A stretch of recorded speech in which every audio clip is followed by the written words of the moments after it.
Y en otros temas, en materia de movilidad, fue presentado un nuevo lineamiento para la instalación de reductores de velocidad.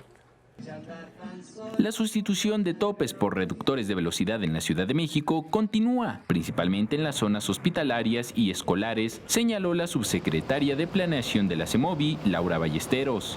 Actualmente se han retirado cerca de 200, se retiraron 200 topes porque no necesitaban ningún otro tipo de infraestructura, o sea, cuando se hizo la auditoría, estos casi 200 topes no requerían ningún tipo de intervención más que quitarlos. Al presentar el nuevo lineamiento para reductores de velocidad, señaló que este nuevo modelo consta de 3 tipos, los cuales tienen el propósito de obligar al conductor a reducir su velocidad a los límites marcados por el nuevo reglamento de tránsito.